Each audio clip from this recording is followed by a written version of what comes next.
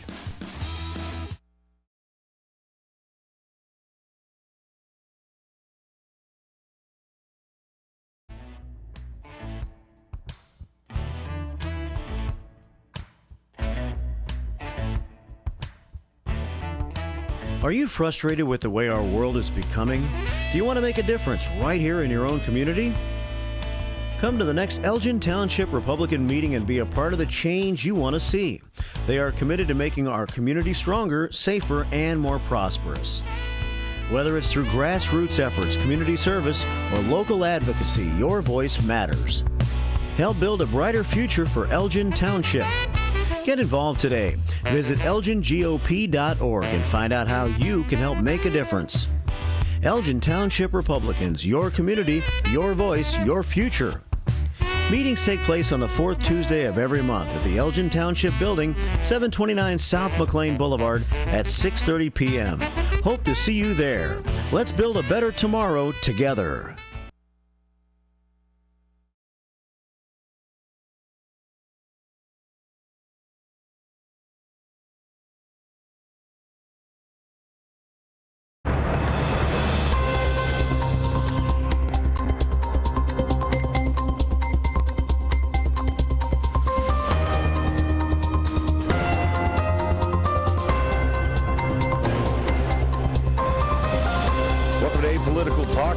WRMN. I'm your host, Dennis Sonar Green. Today we're exploring the critical role of civic engagement with special guests from Kane County GOP. We'll be discussing the upcoming Trump rally and its impact on our local community. Plus, we'll provide updates on today's most important topics because an informed citizen is an engaged citizen.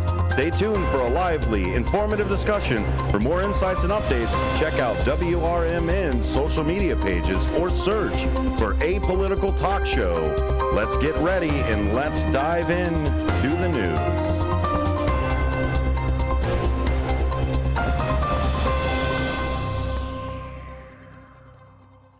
everybody, and welcome to A Political Talk Show. My name is Dennis Sonar Green. I am coming off of a fantastic show, Talk Time with Tammy and Friends. Oh my goodness, such a just joy to listen to, be a part of.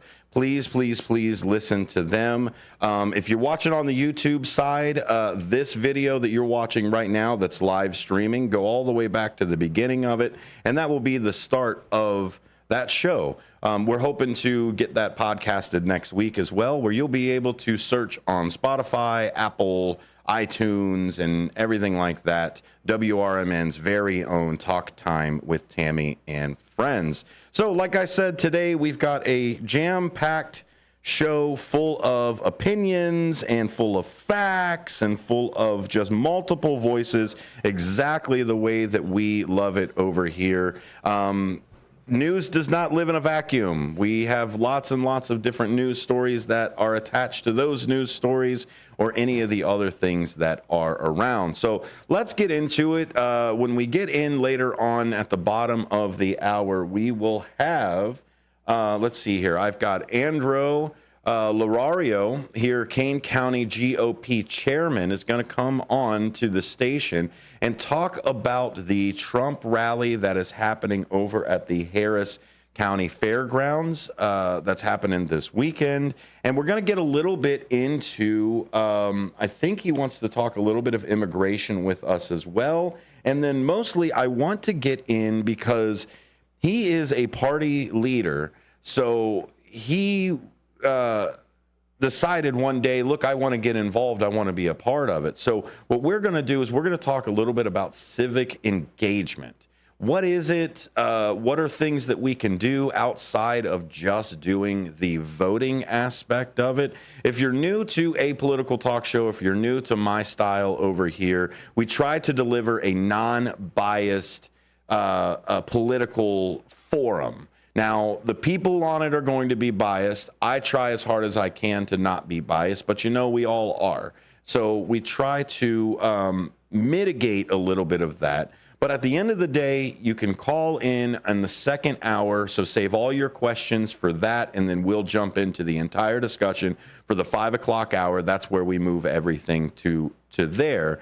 But what we always say is come in with a good faith and productive approach. As long as you're coming in with those two things, we welcome your opinions and we welcome your insights for it. So speaking of that, we do talk a little bit about bias. Well, where can you go to find the bias? We can all turn around and say, well, I felt like that was a little bit weird, or that was off. I didn't really like the way that was phrased in front of it. Like good, bad, like it, don't like it, etc. Is it bias if I don't like it? Well, you're biased. That's the way that it is. If I don't like something, then I'm biased against that thing. I don't like it.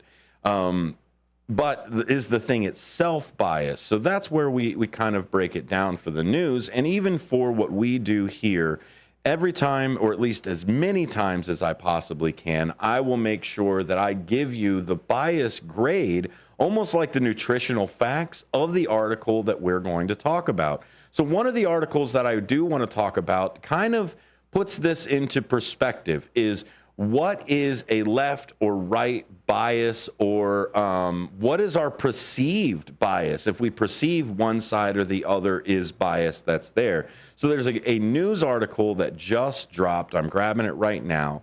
And what's great about this is it's a really good example of all of the different types of biases that were here. So as I was perusing the news, this is the one that popped up. So there's 12 articles that wrote about Stephen Colbert's New York City audience laughed after he praises CNN's objectivity.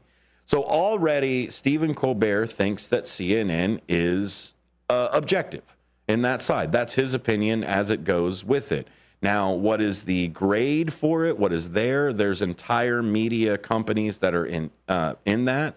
If you are in the right camp, the right side of the camp, Media Research Center is a really good organization that fights against the left side, right? You know what I mean? Is if you want to know actually the inner workings or the specifics of a thing, find somebody who doesn't like it, because they will tell you all of the reasons they don't like it and go down the line for it. So when you have somebody who can, so look at it this way. The best person that you could know about the dangers of capitalism is to go ask a communist, right? If you want to know the dangers of a communist, then you go and ask a capitalist, right? You go back and forth to those people because they've already dissected their enemy or know their enemy, as you do in the art of war, for it, and then they're able to break that down for you. Because if you ask a communist what's about communism, all they're going to tell you is how great they are and how it moves from there. Same thing if you have a capitalist. So find the other opposite of it and see what goes on from there. Media Research Center is one of those places. So if you do want to look about how the media is kind of perceived in the left side, in the left hand anyway, Media Research is there. If you're looking for an actual interactive, a committee of people that constantly grade every single article that anything puts out, I always recommend Ad Fontes Media. That's adfontesmedia.com. There is a wonderful interactive map that I am going to show you today. Please, if I'm talking to you in that teacher mode, this is what I teach over at the Illinois Media School. When we go through talk radio, we do an entire class on talk radio where we spend about, I would say, 4 weeks just talking about the inner workings of talk media. And one of those weeks is bias. I go through and say it. Now, look, I'm not going to tell you one way or the other of what you want to do. You're a person. You can make your own decisions. Free will is granted to you by the Almighty. So who am I to take it away from you? So if you want to be biased, or if you want to watch things that are biased, I'm not going to stop you. There's great entertainment value in it. I love watching my side or that side back and forth for it.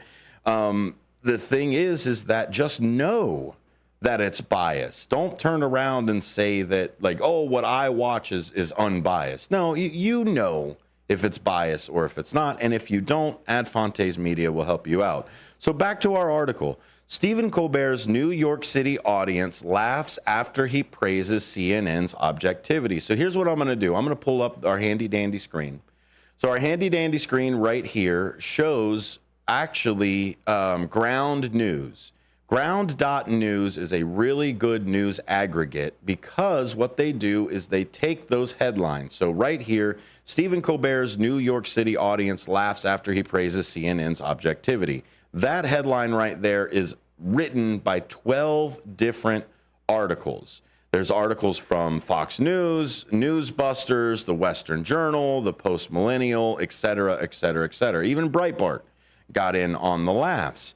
But if you notice about all of those things that I listed off, those are all right side biased organizations. And a lot of those are from Ad Fontes Media, and also Media Matters does a really good job from there. Media Research Center, again, is bias itself, but they know how to point out the biases on the left side. So what's great about this is of all the 12 articles, there's maybe one from Mediaite that is even remotely light blue. You've got the DC, the Daily Caller, you've got the Gateway Pundit, you've got Twitchy. Those are all things that even Red State, I mean, they aren't even hiding the bias, which you don't need to. I'm telling you, be biased if that's what you want to do. Just don't say you're not. That's where I get rubbed the wrong way on that. So here's what happened with it.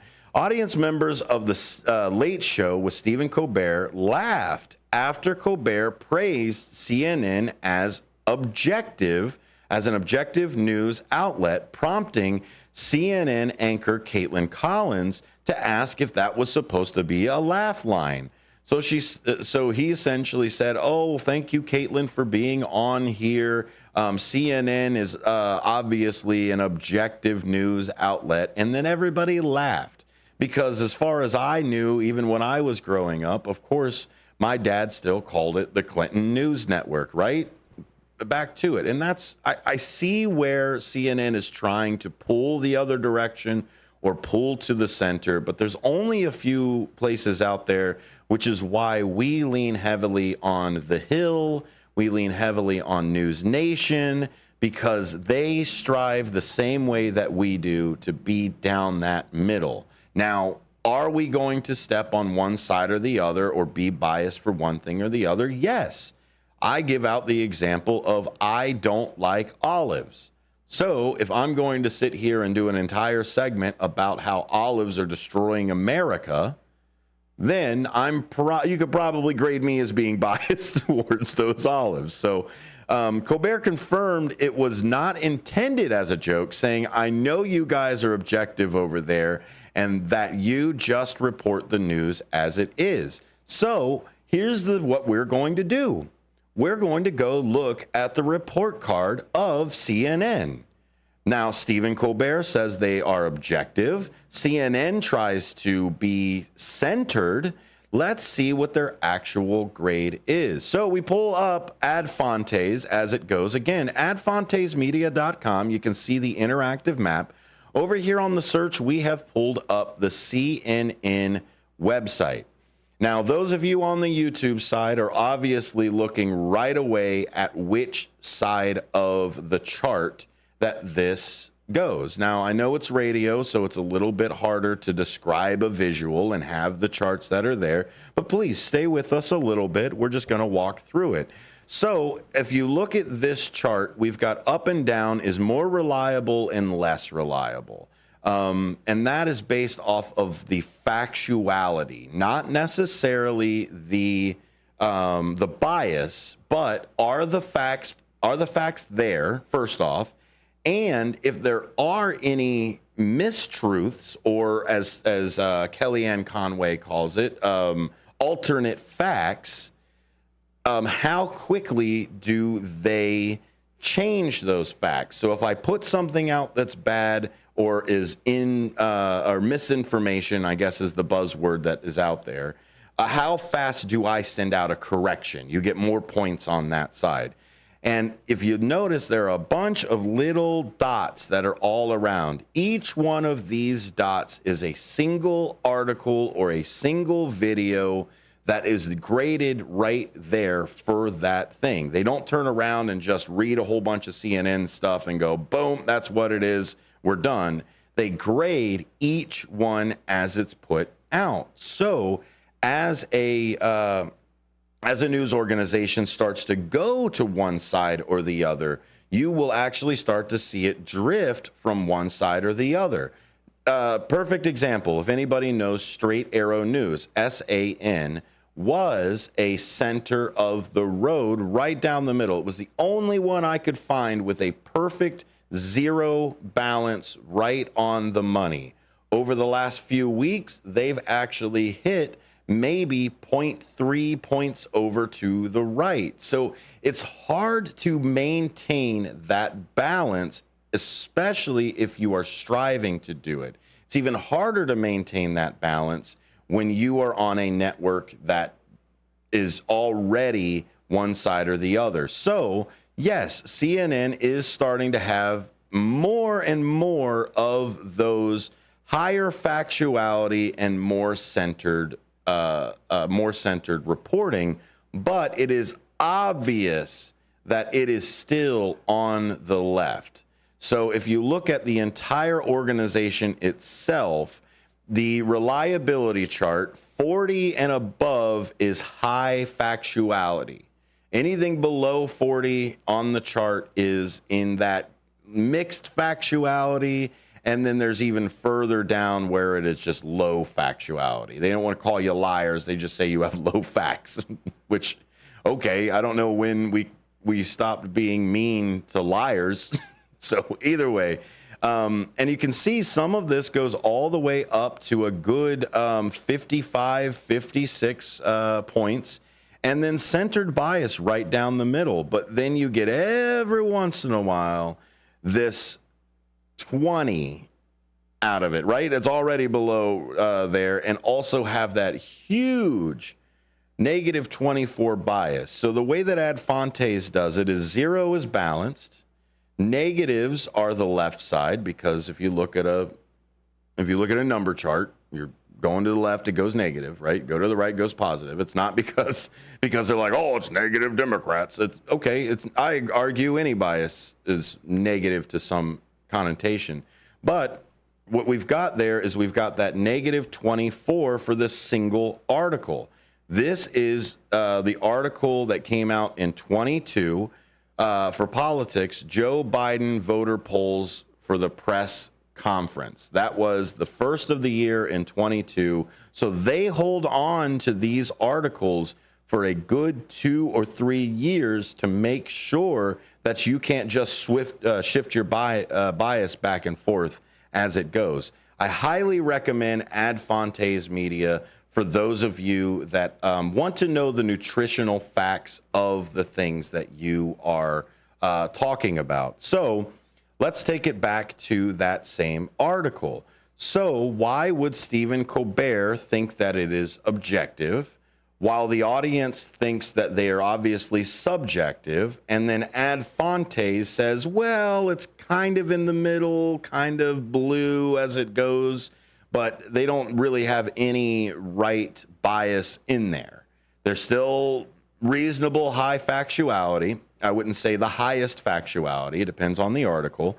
But what they're doing is they're grading it as it goes. And so you may think that your media outlet is fair and unbiased and may take everybody's side. You may not have all of the facts or be able to read every single article. I know I haven't read every single article that CNN's put out since January of 22.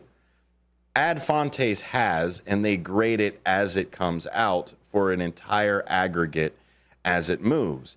If you look at it, CNN is almost the exact opposite of the Fox website.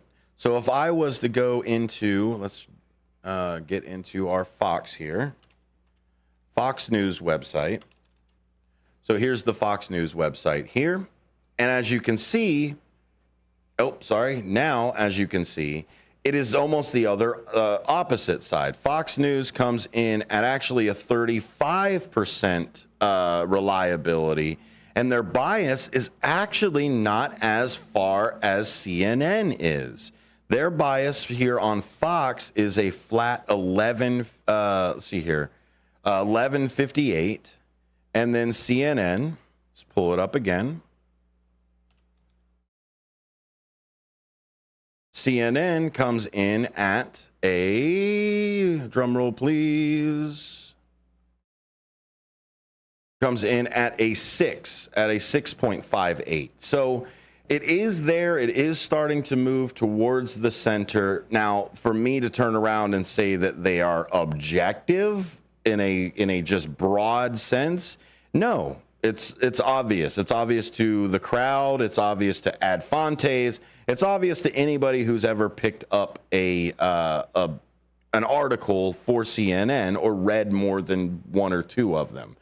You essentially see, okay, the way that they're reporting, some of the things they are reporting, it is back there. But arguably, you can say the exact same thing for Fox. So do you see where the bias is built in, the bias is baked in? Even me, right now, my number one bias is to put on a decent show that you will come back to. Now, if I sit here and read phone books all day, am I achieving my goal? Am I starting to be part of that bias? That's what's part of this, is that there's a place for a bias. We need 2 sides, 4 sides, 8 sides. We all have an opinion about something. It's where we come together and actually read some of these things together that we actually start to see where our biases come in. So I am waiting on our great guests that are here. We're going to have Kane County GOP Chairman, let's see here, Andrew Lorario. He will be in today because we are going to talk about civic engagement. What we really need to do is we really need to be a part of the civics that we do around here and part of our government. You have to be involved in the community outside of just the shaking hands and kissing babies. We have our vote, right? I get to keep it in my back pocket, and every once in a while I get to pull it out. Every couple of years I get to vote for it. Is that the only engagement that I need? I'll argue that that's the minimum. That's the minimum of engagement that you need, just as a citizen that lives here, because it's not necessarily majority rules. It is the majority of the voters that rule. So look at it this way. Every single decision that has ever been made as far as candidates go has been based off of the people who vote. Now, you could say my opinion matters all day, and it does. And the way that it matters is by taking that vote and casting that ballot. 100% of all of the elections are based off of people who vote, right? They don't turn around and just call up surveys. Otherwise, none of us would know who was president, depending on the week. So what you need to do is actually vote for those things. So if you have a conviction for something, let's say you've got a conviction for, I don't know, a child earned tax credit or something like that. Let's say you tell people, a whole bunch of people, that that if you don't have kids, then you shouldn't have as much of a tax credit for everything. Okay, so when that tax credit shows up, you're going to vote for it, right? No, maybe I'll just go down to Texas and take some pictures. If you don't know who I'm talking about, then go ahead and jump into the internets and go ahead and look for those things. It's out there for it. So when we come back later on this, we've got some more talk as we go through, but I'm going to be joining with a couple of guests over here. Kane County GOP Chairman Andrew Lorario will join us. We're going to talk about civil engagement. What can we do? Where can we go? And you are listening to A Political Talk Show right here on WRMN. Bender Dental Care, located at 217 North McLean Boulevard in Elgin. Bender Dental wants everyone to be informed, appreciated, and cared for at all times. To prove it, they now offer a new patient exam for just $29. That includes consult, x-ray, exam, and cleaning.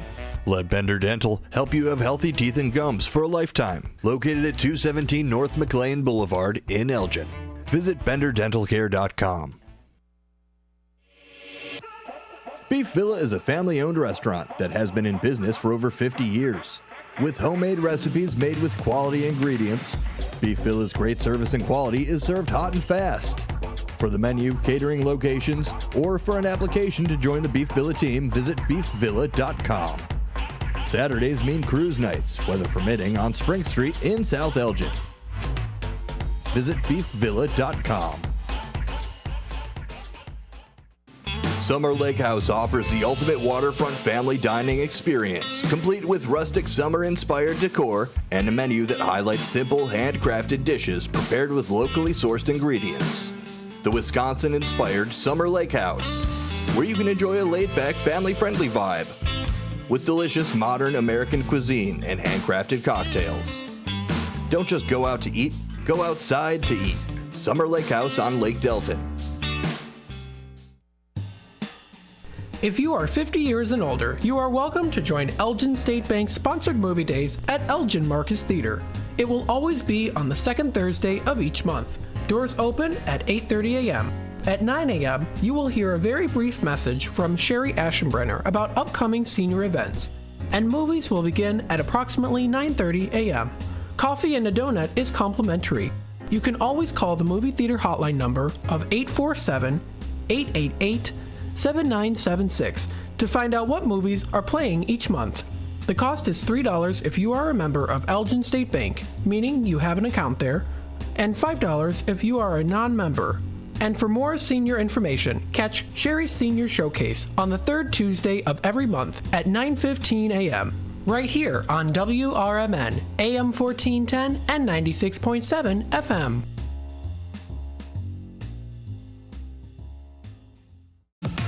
Take a historic walk through the home of America's greatest showman, Al Ringling. Located in Baraboo, Wisconsin, you can view the grand opulence on a guided tour, now hourly starting 11 a.m. to 3 p.m. Weekday tours begin on the veranda and on the weekends in the tap room of the Al Ringling Brewery. Behind the mansion, kick back and try a flight of craft beers and dine at this family-friendly stop. Visit alringlingmansion.com for more information. Belux Bar and Grill Wisconsin Dells is the quintessential American grill and bar, with refined rustic cuisine and award-winning libations. Their honest, feel-good food menu is complemented by a beer list to satisfy every taste. Classic cocktails and our signature shakes, rich and creamy with a splash of boozy goodness just to shake things up a little bit. Belux Grill and Bar, classic American cuisine with a contemporary twist.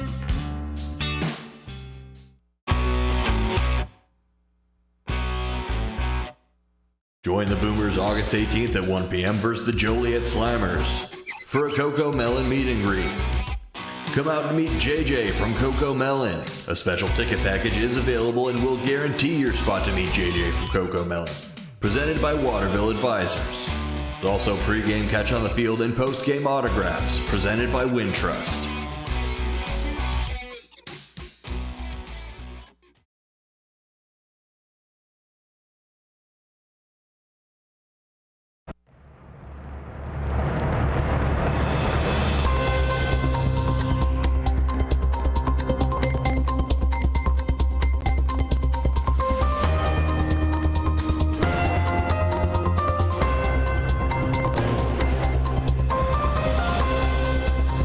Back to a political talk show. My name is Dennis Onar Green. You are listening to WRMN 1410. That's right, WRMN 1410. That number, those numbers right there mean the AM dial.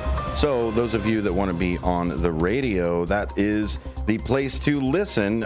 We will be taking calls in the second hour. That's what we do over here on this show. But without further ado, I want to introduce Kane County GOP Chairman. That would be Andrew Lorario. Thank you very much, sir, for being here with us today. We almost had it, Dennis. Almost. Oh, did I mess it? Lorario? Man. The Andro part. Andro. But it's good. You did it good in practice. Oh, I know. See, I use the dress rehearsal to get it right, and then I always jack it up in the live. But we'll get it to there. Andro, right? You just described the Italian national soccer team. Well done. Well done. Yeah, no, thank you. Thank you for having us here. Yeah, thank you for being here. And you've been on the show in the airwaves before with Marky B, and he's part of the Kane County GOP, isn't he? He is. He's involved, and I've been on that show a couple times. And you know what? I love it. This is great experience. Yeah. Maybe one day, I don't know, I retire and become a DJ like you. Hey, there you go. Radio host. We need more radio hosts out here in the world, right? Why not? And what we also need as well, and this is really when Mark told me that you wanted to come on and you wanted to promote the Trump rally that's happening in Harris County Fairgrounds, right? I believe McHenry County Fairgrounds. My goodness, I'm sure I could prepare a little bit more. It's okay. You're fine. You're fine. But what I really liked about the times that you've been on is you've talked about your story of like, I want to get up off the couch and actually get involved with what's going on around here. So I thought, what better topic to talk with you about than civic engagement? Sure. Of just like, hey, I only have my vote every couple of years. If this is the only thing that I can do, I kind of feel disenfranchised when maybe my candidate doesn't win or anything else. So if if I only think that I have my vote, then I have to wait for the next year or et cetera to actually cast it. But from what you are an example of, there are so many different levels to be involved in just beyond the vote. You said a mouthful. I did. I'm a radio host. Well, no, it's fine. You'll have to I just got off a week's worth of pneumonia, so I feel like somebody hit me in the chest with a baseball bat. So I want to be a little out of it. But today's actually the first day where I'm feeling better. Good. Thank you. But the reason why I said you said a mouthful is this, because let's just start with the fact you want to be a voter, just a voter in general. That's it. You don't want to do anything else but just be a basic voter, if you can say that. There in itself, there's already a host of responsibilities, meaning that one of the biggest issues we find with voters, and it's on both sides of the aisle, Democrat and Republican, is that a lot of them are great at complaining when they hear the news on TV, great at complaining when they're sitting with Uncle Bob at the table or at Thanksgiving, whatever. But then all of a sudden, voting time comes around and they forgot to vote. Something came up. So just from being a voter, that in itself, what you can do is you can register as vote by mail as a permanent vote by mail. Okay, you can get it where the ballot's sent to you every 2 years. The ballot's automatically sent to you. Now, why? Am I a big fan of vote by mail? Not necessarily. No, I'm not, because there's a ton of things that will go wrong and can go wrong and have gone wrong with it. Okay? But if you use it as a reminder, as a calendar, you put it on your calendar and it sends you the alarm, 10 minutes before, and then what you can do is when you get that ballot, you can go to vote and then you can turn that in, right? Exactly. You turn that in, or the other thing you can do is you can fill it out and then you can go and drop it into the drop box yourself, or another thing you can do is you can call your local committeeman, PC, that's in the particular township that you're in. Let's say you live in Elgin, so there's Elgin Township Republican Party, and you want to vote, you're a Republican. You put it in, you give it to them. There's an affidavit that comes with it. So the PC can actually deliver that ballot for you, make sure it gets there to where it's got to get, and there's an affidavit form that says that, hey, I entrust this individual to deliver this for me. Okay? So use it as a sort of like a reminder, a calendar. That's what you can do as a voter that doesn't want to do anything else but vote. This is how I speak my piece. I vote for the individual, the people that I think are going to do better for me and represent me in my community, in my county. And that's the bare minimum. That's the bare minimum. To be involved with it. And that's before you turn around and say, I should be educated about these people. It's just the bare minimum of just being a participant in everything. And to be educated is also, you can do it by way of reaching out to your local party. And they, again, the committeemen, they can help you. They can give you sample ballots of who the different people are. I'm sure you're going to get literature and you're going to get people I hope you're going to get people knocking on your doors, Republicans, knock on doors. And help you if you need help. And you know what? As a voter, my God, how much blood has been shed for that one right?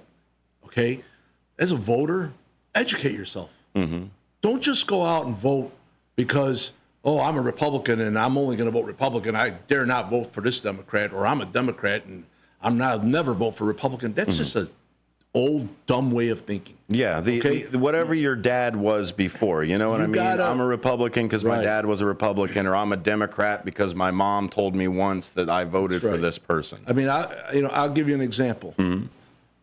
And this, I'm not saying this because I'm a Republican, but as an example.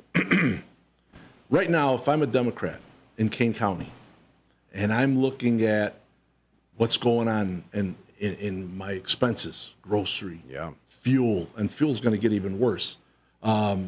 Just everyday things that you buy. Everything is up. You can deny it all you want, but it's all up 40, 50, 60%. Absolutely. Okay, now of all the things, I think groceries went up 40%, and then housing are also another 40% as well. Of all the inflationary things, those two right there have risen more than anything else. especially the groceries and the fuel, which the fuel is a lot of it, right? Of course. That hits your check to check. Okay. So now imagine if I tell you this. You know, we have a current leadership in Kane County, the chairwoman there, Corinne, who's looking to raise gas tax 8% more. Oh. Property tax another 5% over the next 3 years. In other words, 5%, 5%, 5%, Wow. so 50%. They want cost of sale tax increase. And while we're at it, let's just throw in a 34% increase in my salary. Is that what the taxes are for? And that's what she wants, right? That's what she wants now. So I'm saying this to you, imagine if I'm a Democrat, how do I sit there and say, you know what, that doesn't sound right. So maybe I should look at the other side and say, well, hey, look, this is local. Forget about what's happening on the national level. Let me look at what's happening local. That's going to affect my pocketbook.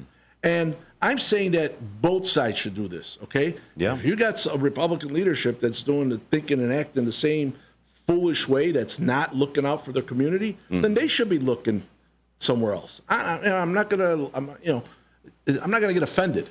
I think if you're doing your homework as a voter, that's what homework is all about. Yep. It's not about, I'll never vote for a Democrat. Oh, I'll never vote for that. That's just foolish. That's gone. Okay. Yeah.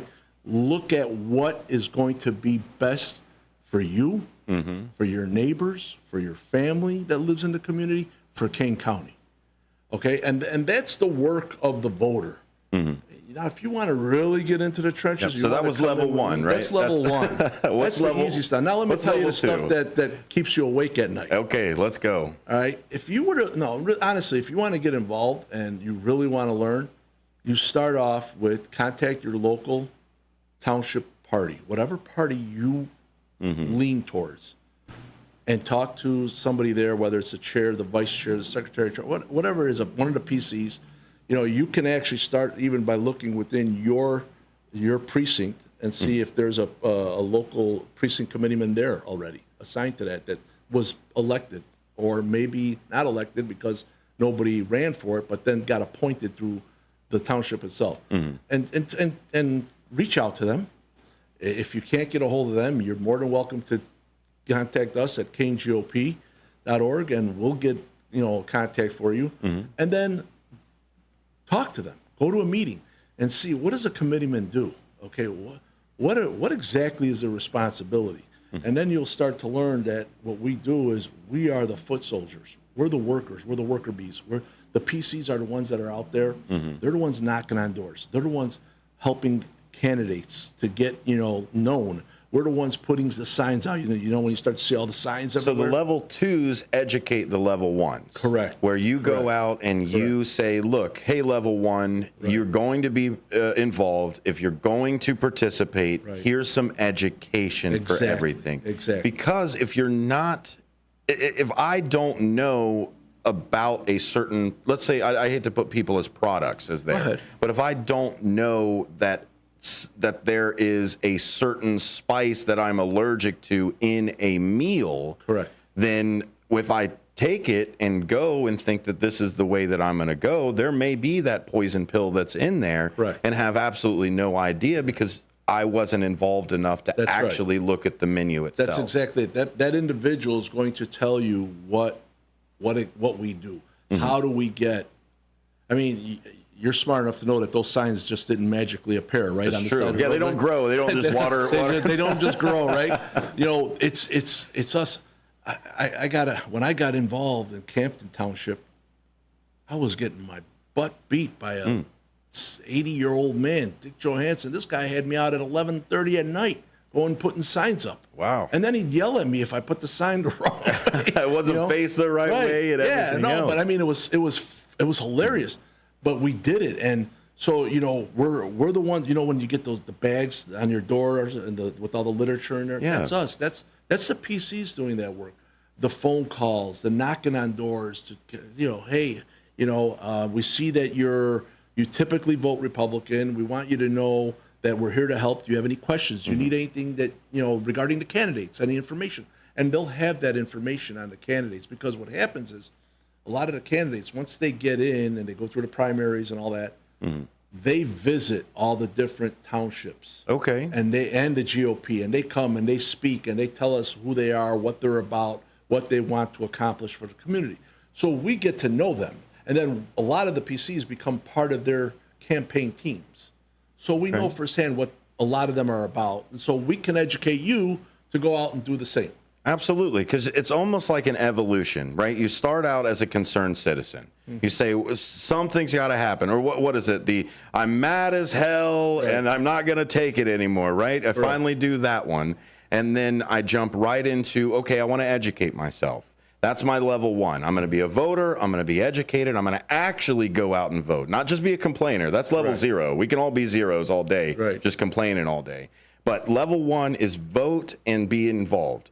Once you've absorbed enough of that information, you're automatically going to start talking to your friends and family anyway. Oh, did you know this over here? Did you know that over there? And you start to spread it. So that automatically puts you up to that level 2.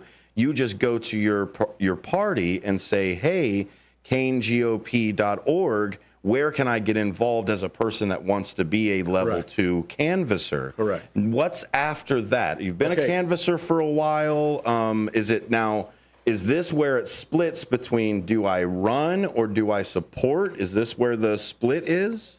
Well, obviously, first and foremost, you're going to be the go-to guy within your family and your friends now, right? Okay, you know that, right? You're already coming to you, right? Whether or not you're invited to Thanksgiving, you are still the guy that has the information. Right? But what happens? Let's say, okay, we'll just follow my footsteps. Yeah. So I get into the Campton Township Republican Party, and I'm a PC. I get the signatures required on a petition. I get myself on a ballot. Election time comes around. I get voted. Now I'm a PC. So what happens? Now I get involved with the party. So we start to work on getting to know candidates. We start to work on fundraising. We start to work on getting, paperwork, information out, whatever it is. And then you grow. And you grow within that township. And let's say next thing I know, maybe, I become chair, right? Okay. Or vice chair, whatever. So you can grow within the township. You can then get involved in, you want to run, right? Now, I would recommend anybody who's going to run, let's say you decide, okay, I've been doing this for a year now, 2 years, and I'm really getting the hang of this. I really want to run for something. Okay, that's great. What is it that you want to run for? What is your interest? Go there. If you want to run you want to be a county board, go to the county board. There you go. Go listen in on meetings. Understand what it's about.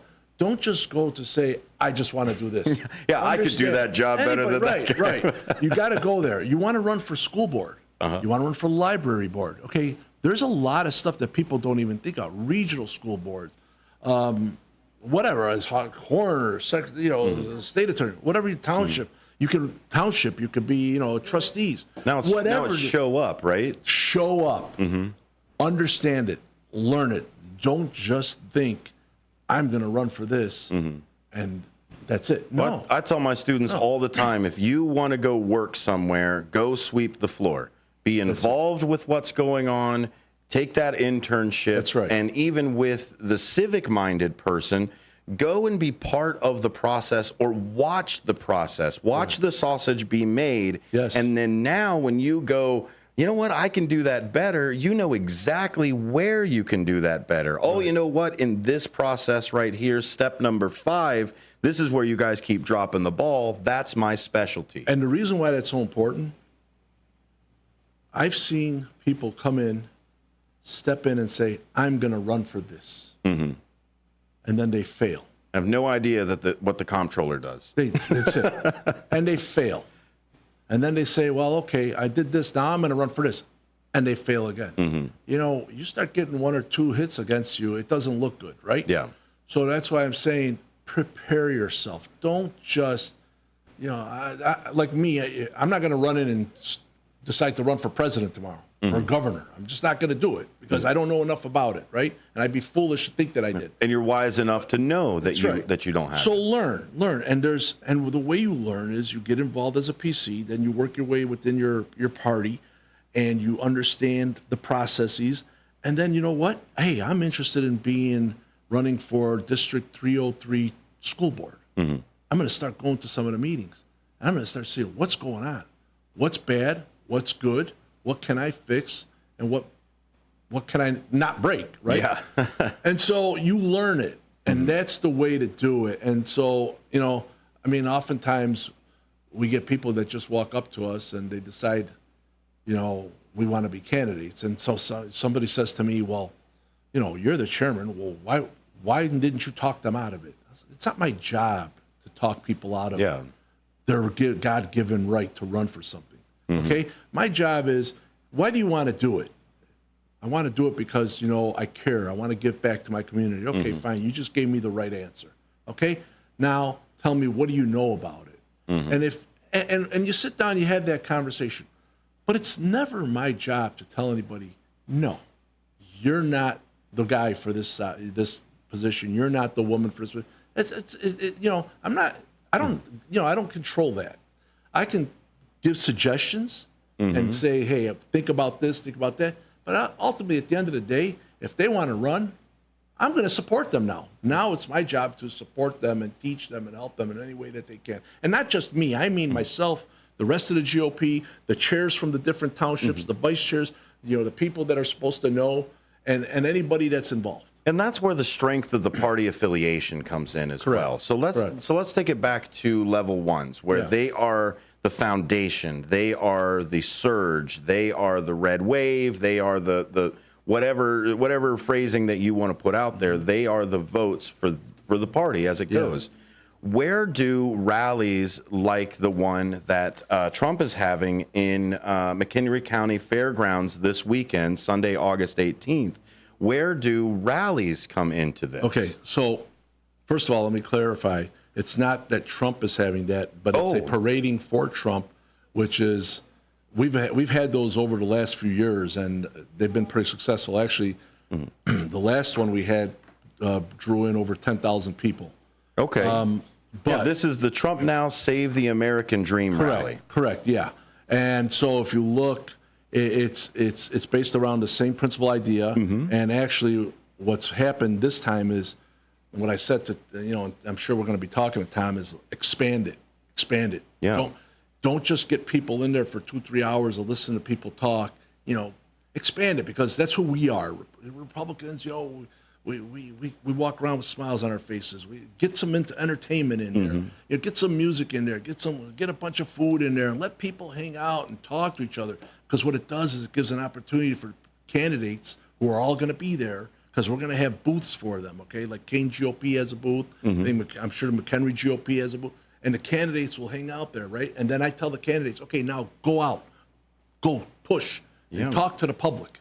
Get your information out there. Find out where they're from. And you'll see a lot of the people will come to our booth. They'll want we'll have the Trump Vance signs. I've got some really cool T-shirts that you're going to want to get your hands on. Yeah. Well, and you also have some great speakers as well. Charlie Kirk is going to be there. General Flynn, Mike Lindell. I always like listening to interviews with him as well, because even then, like if he jumps and does the circuit, because honestly, Mike Lindell actually jumps from he jumps into hostile territory all the time. Right. And what I like about listening to him is his conviction, first off, and his want to strive for the facts. These are the facts. This is what I found. He's one of those people that puts his money where his mouth is. And I'll give that to Mike Lindell every single time. Jacob Bowens. Jacko, sorry. And then also you've got Steve Moore. Who are you looking for for the most? First of all, let me tell you a couple things. Let's start with General Flynn. Sure. I met with General Flynn, and we had coffee, and it was about 9 in the morning, and we sat sort of privately off to the side. And he said something to me that stuck with me. And he said, look, Trump is not the savior here. Understand that. Everybody needs to understand it. He's going to come in and he's going to do his job, and he's going to his actual words were, he's going to get bloodied up for it. Yeah. He said that, which was kind of weird that he said that to me. He says, but you guys have to bring the fight. And when I say bring, he just said, General Flynn said, when I say bring the fight, I don't mean that you go out there and beat up baseball bats and whatever else. No, absolutely not. He says you have to be the parent in the room. So you got a bunch of kids that are just messing things up. And you guys have to not be afraid to raise your voices now. Enough is enough. You know, we've sat back and we've kind of let it happen. We have to start to kind of speak up. So that left a lasting impression with me. Jocko Booyens, if you've never heard him, I will tell you guys, you come out this weekend just to listen to him, because what he will tell you about what's going on with human trafficking and child trafficking, it will make you cringe. You'll be in shock. Okay, and he's been all over the world to talk about it. And of course, Steve Moore, the economist who worked under Trump, and boy, how many of us would love to be in a position where we were 4 years ago, huh? You know, exactly. You know, bring Steve Moore, bring him back, please. So actually, it was interesting because Steve Moore, when Gary Rabine was running for governor, Steve Moore was going to work with him. Yeah, here in Illinois. So. Well, that'll be great. I'm looking forward to Trump Now Save the American Dream rally. Of course, that is Sunday, August 18th, 12:30 to 6. Lots of people. Join host Gary Rabine with Charlie Kirk, General Flynn, Mike Lindell, Kimberly Fletcher, Jocko, you said? Jocko Booyens. I'm going to have to research some of him. And, of course, Steve Moore as well. $30 general tickets. You can find more at paradingfortrump.com. And, of course, canegop.org. More to come in the second hour. That's right. We're going to open up your phone lines. We're going to actually get into some actual political topics.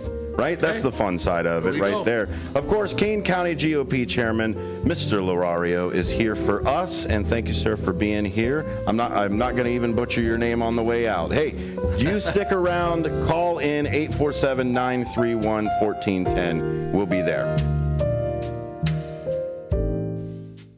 The possibility of lung cancer can be pretty scary, especially if you're one of approximately 8 million current or former smokers at high risk. That's why SaveByTheScan.org wants you to know that now there's a breakthrough low-dose CT scan that can detect lung cancer early, and it only takes 60 seconds. You stop smoking, now start screening. For an easy quiz to see if you're eligible, visit SaveByTheScan.org. It could save your life. SaveByTheScan.org is brought to you by the American Lung Association's Lung Force Initiative and the Ad Council. Roll into Bolero in Algonquin or Roselle and wake up with a story to tell. Bolero is bowling, gaming, dining, and nightlife with a twist. Score a sweet deal every day of the week and save big by checking out the daily deals online. Team up with your friends and hit the lanes by forming your own social club. Clubs offer lively competition and laid-back fun for everyone. From beginners to pros, make new friends, bowl, and hang out at a happening place. Visit Bolero.com. Your hometown radio station since 1949. We are WRMN AM 1410, Elgin time, 5 o'clock. With your 1410 WRMN Newsflash, I'm Sean Kernan.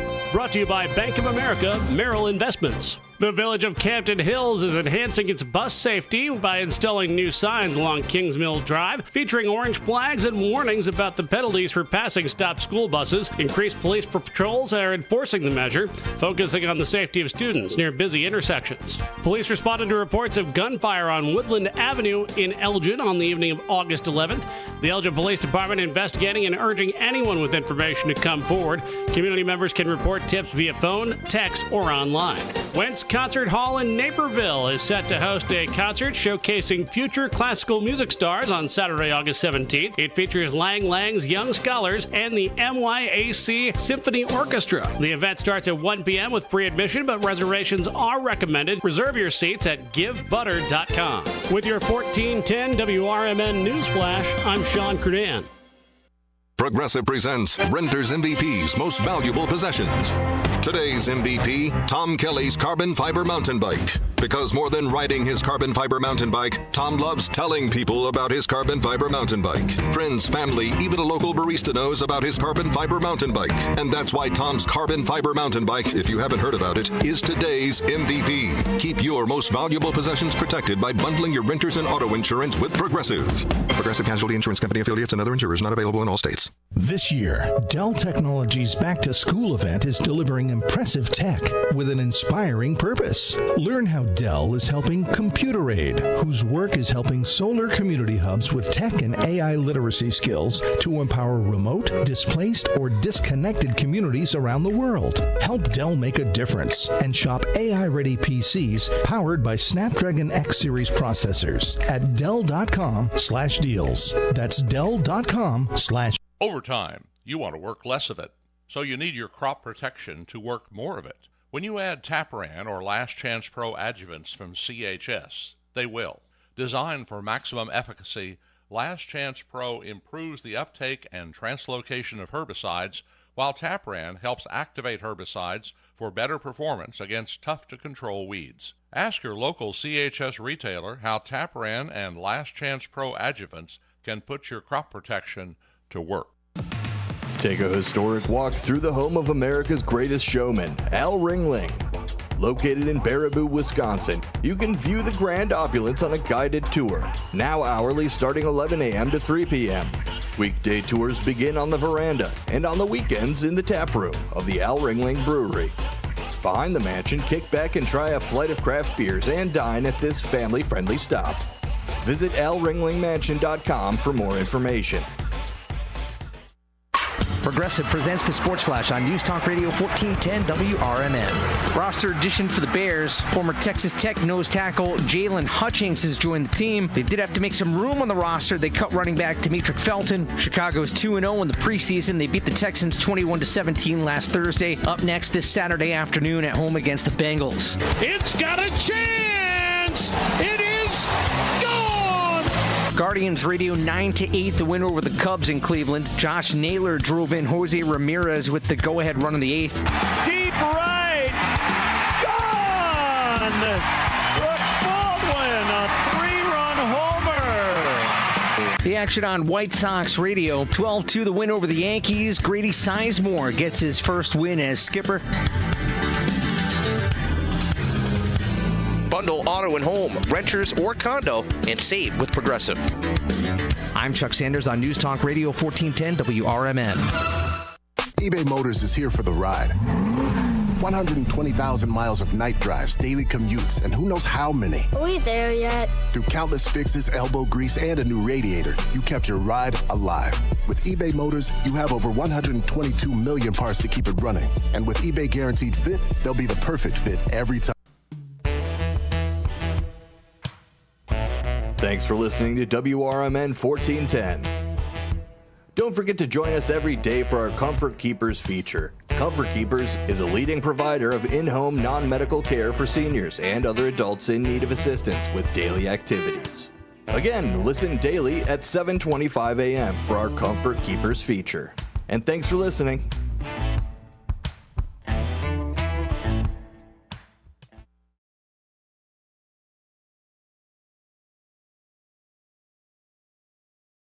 Wake up, Fox River Valley. WRMN AM 1410 is shaking things up with a brand new weekday lineup that'll keep you informed, entertained, and engaged. I'm Marky B, WRMN Program Director and host of The First Shift, inviting you to start your day with The First Shift from 6 to 10 a.m. Monday through Friday.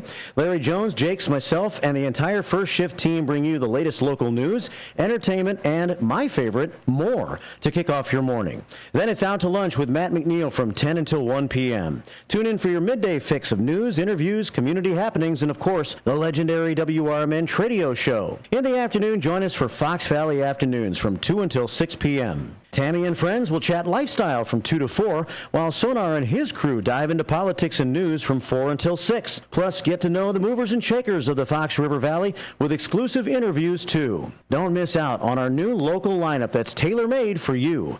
WRMN AM 1410, the talk of the town. Tune in and turn it up.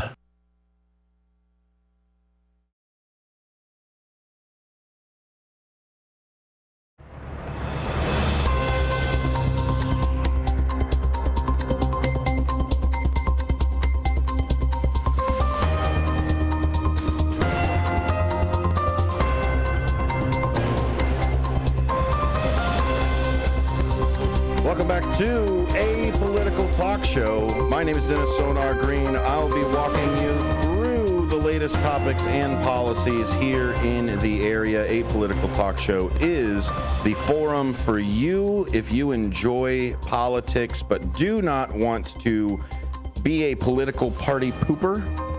There are so many different places out there where they won't let you in. The guards got the velvet rope up, and they say, well, your hat is red or your hat is blue, and I don't want to talk to you. I want to talk with you. Come on in. Let's have a conversation as we sit here with Andrew Laurario, Kane County GOP Chairman. Thank you very much for being here, sir. Yes, sir. Hey, we just got done talking about civil engagement. We just got done talking about really the different levels, the different tiers, the different, I guess, intensities. You and I, politics is in our blood because it's history in the making right here. And if I have a chance to change history, ooh, boy, can you imagine that? You imagine it's like I am traveling through time right now, sir. It's like if you all of a sudden said, you know what, you could go back in time to 507 on day 226 of 2024, what would you do? I'm already here now. You're here. What would I do about it? So I really appreciate you jumping in and, you know what, changing history and shaping history.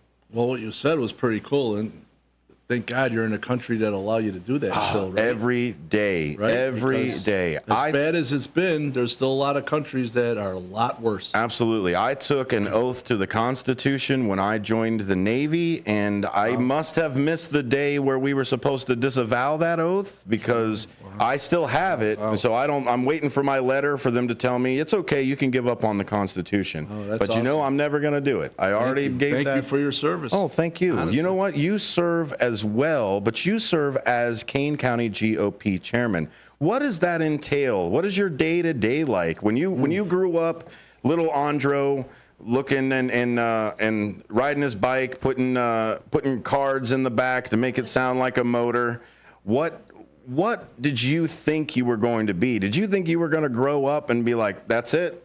I'm going to be a political party chairman? Hell no. They would have called you crazy if you did that, right? I thought I was going to be maybe in Florida or in Italy, but no, chilling out. No. Yeah, see, I wanted to be Batman, right? Yeah, right. Batman, Superman, Aquaman. Wow. That's great that you did this. That is a extremely loaded question. Yeah. It's interesting that I got in this position not necessarily by choice, honestly. Just things happen. Well, surely people aren't twisting your arm to do this. A little bit. Okay, they did. fair enough. Did. No, I'm not going to lie about it. There was some arm twisting in the sense of the way it was presented and the need for it. Okay. So, and look, not to offend anybody, but things were happening in our party that were just kind of like becoming stale bread. And then there were things that I started seeing, and this is my opinion, that I thought were becoming very self-serving. Yep. And so I just kept on finding myself in a position where I didn't like what was being said and what was going on.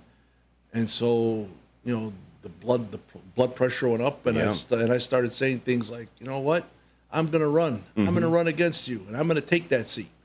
And so, you know, for whatever it is, that's what happened, and it worked that way. And there's people behind it. I got my own little circle of trust, if you will, and they know who they are. That have always, you know, talked to me and communicated, and we looked at the issues, we looked at the problems. And I remember the first time I got nominated and ran. I ran against a sitting chairman, and I didn't have any hate against the man or anything like that. I just, you know, people asked me to do it, and they got my name in there. And when election day came around, and we have a conference, you know, a convention where we pick the chairman and so forth, and I was the only name picked. You know, nobody else was nominated. Wow. So I stood up, and I'm looking around. I'm like, wait, did I just win this freaking thing? Wow. You know, and the next thing I know, I'm going up to the front, and I look at the attorney Jeff Meyer was there. I was like, Jeff, I don't know what I'm doing. Mm-hmm. He goes, can you help me out? He goes, are you asking me to take over from here? He goes, is that what I'm supposed to do? Because if that's what I'm supposed to do, then just take over. Yeah. Don't be so.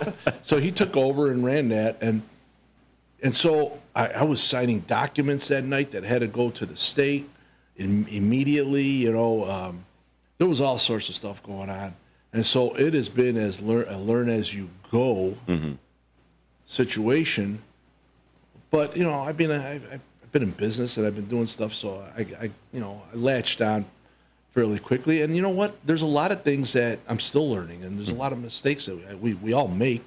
One of the tendencies that I have is, I get impatient. Like, why do we have to go through 5 meetings to make a freaking decision? Let's just go already, It's the bureaucracy. The bureaucracy, and and you try to get money out to candidates, and you got to have 3 different meetings to do it, and this and that, and and so I was getting aggravated with stuff like that. So I knew it was going to be chaotic the first time because I knew I was going to cause chaos, right? But I was also handed a lot of chaos and a lot of bad contractual stuff and things like that.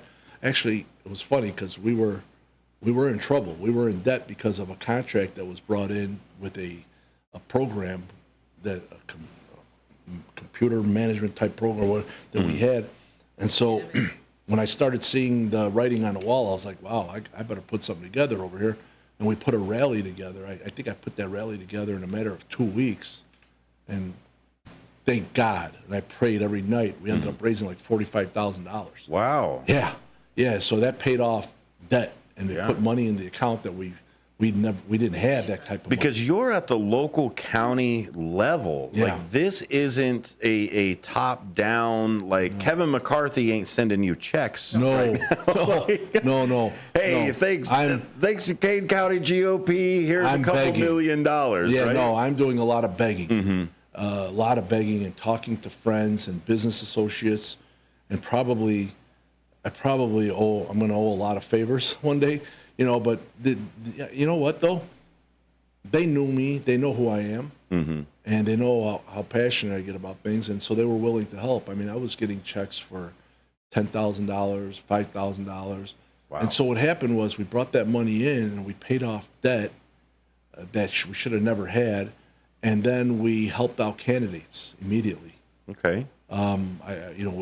We put a template together that kind of like a resume to get an idea of what they want, what they're looking to do, how they're going to structure their candidacy, and we helped them with money. We got an office, so we weren't meeting in bars and restaurants anymore. And I know this country started that way as the revolutionists. They met in local bars, and God bless. But when you're trying to get certain important business done, it's hard to do with glasses clinging and people eating. So I said, no, we need an office, and I negotiated that. We got ourselves an office, a real nice office. You should come and visit. Yeah, where is it? It's in St. Charles on Dean Street. Okay. But I can go to canegop.org and see the address there, and we it shows the calendar event, so you'll know what night we have meetings. Oh, great! And if you want to come, join us by all means. It's open. So we did that, and we got the whole programming computer things straightened out, and now we're actually building on it, making it better than what it is, because the system itself was not very good. So it's the people that we have that I've surrounded myself with that are making it better, and we're just doing a lot of things differently. But I tell you, the biggest thing was my second term. It didn't go without a battle, and I was challenged, which is fine. That's awesome. I love it. And actually, the individual that challenged me, her and I have been, we're talking and we're sharing ideas. She's awesome. But everybody's getting involved more. So what happens is it's sort of like you needed the beehive, you needed the church to bring everybody there, and now all of a sudden there's this sense of everybody wants to really get involved and work and help do fundraisers and help candidates. I think was it John Gripe the other day at the meeting stood up and said John Gripe is running for county board, and by the way, you guys vote for him. He is an unbelievable individual, unbelievable man. And that's where I think the strength of the parties really come in, and that's why we have political parties. I mean, if you look at it, the founders didn't even realize that we would fall into these camps. Like, they didn't even build in political parties in the system. No. They just said, here's the system. Let the people decide how they want to organize everything from here. So they didn't even conceive of political parties in the way that we have it now. Correct. Now, they did conceive of, like, hey, the majority rule and the mob rule as it goes. Benjamin Franklin said democracy is two wolves and a lamb trying to figure out what's for lunch. Exactly. So obviously it's there for it. So with everything kind of split down the middle, or at least as it seems to us, I mean, the media is going to tell us back and forth that every other person is against every other person as it goes. The 50-50 splits on everything, the absolutely abysmal approval ratings of everybody we've had in the last, let's say, 10 years. I don't think anybody's gone above 50% in the last 10 years with anybody. Doesn't matter who it is, local, presidential, anybody. And I think the biggest issue is that sometimes we hold the party too close. Yes. Because it's now, by all means, I can all say, hey, the local party, my local camp, my local people are all there. But then I've got this whole other, okay, well, if you're not loyal to the national party, then what are you? Are you really part of our group? And this is where I think some of the fissures are happening. You and I talked about my conviction of trying to get 4 parties in 2040, at least to split them, because you're starting to see these microcosms of local people turning around and saying, yes, we love the overall idea of what you stand for, party, but here at the local level, this is where we've got to kind of tailor the puzzle piece to fit what we've got here. Right. And I think the Nationals don't listen. I know I'm putting you on a spot for this. I got to tell you, I don't think the National listens to the local parties. You know, here's what I'll tell you. First of all, you probably already have your 4-party system. You don't even realize it. Yeah. You have your far left, your middle right, your far right. Now let's make them official, right? Okay, that's it. Yeah, right. You have them. We got the crazies on both sides. Oh, yeah. Trust me. No, but here's the thing. When it comes to local and national, here's what my biggest argument is when it comes to the monies and the work, right? Who's going to do the work? Look, when I see millions and millions of dollars go to a national party, the state party, the state GOP, the state DNC, $150 million a month type of thing. I question it. I say, okay, but if that money came down to the local level, to the townships, the counties, right, who are intimate with their candidate, who know the candidates, who know what the needs of the county and the township are, where do you think the money is going to be spent more wisely? Okay? Or effectively. Effectively. Why is there not? We got idiots all over the place. And I mean effective. That dollar goes right into a community. That's it. And I get it. There's a national party and there's a state party, and I get it. The national party, for the president. Okay, fine. But, man, come on, guys. Some of it's got to trickle down towards us. We know what we're doing. We know where we can get the wins. And the biggest issue is money. Why? Because guess what? You know those papers that you get on your door, those signs, they cost money. Yeah. The print shops are not doing it for free, right? And it'd be amazed, those print shops, they don't care if you're Democrat or Republican. Oh, yeah. They just want the business. The green. And that's always been the biggest issue. We saw it play out in the last governor race, okay? I don't want to start naming names, but we saw the money went where I think it shouldn't have gone, and now look what happened, right? So, to me, and this is my opinion, of course, if you bring it to the local level, okay? If you hand me a check for $10,000, I'm going to know what to do with that check much better than they are up there. Trust me, because I know the people that are running that need it, okay? These people are your everyday folks that say, hey, I'm going to run for county board. But I don't have $500, $600, $1,000 to spend on walking cards and this and that, okay? So we got to figure out a way to help them out. So why do we do it? Well, you don't want to just tell a candidate, hey, here's $1,000, go. Yeah. Because that's a problem, too, because you know what? They're new, so a lot of them don't even know how to spend that money.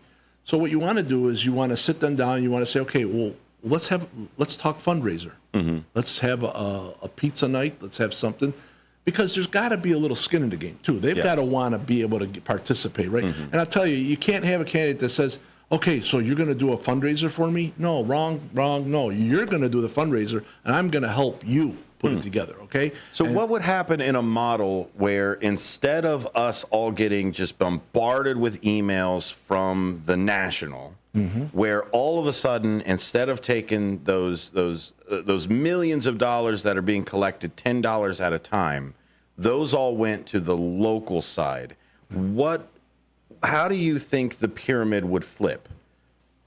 I think what would happen is that the money would come into the local. So let's say it drops in, you would see the disbursement, first of all, much more budget conscious, much more.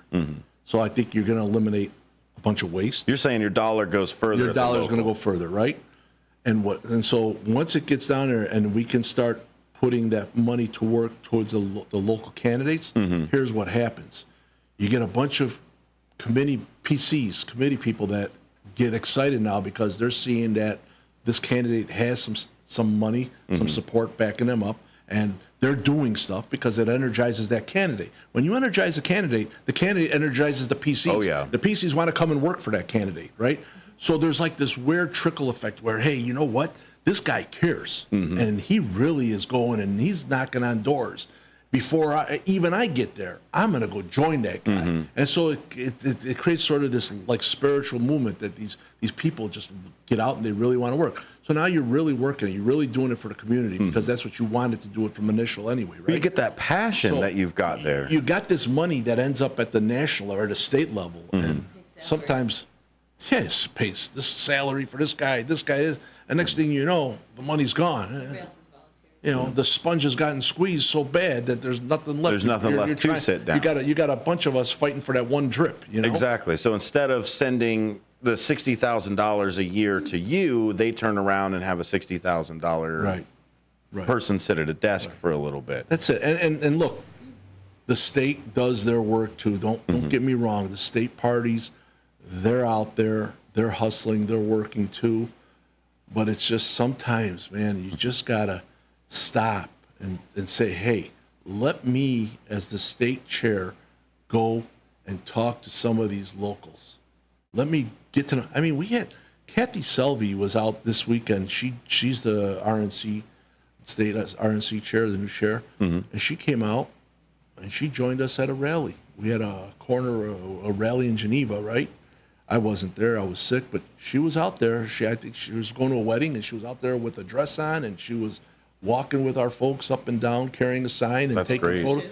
You know, and so that's what we need. We need to see that. And you know what? Listen, both parties can make the same complaint. Okay, they all have the same problems. Yep. So, and what I like about what you said too is when you ran, you had a competition that comes in.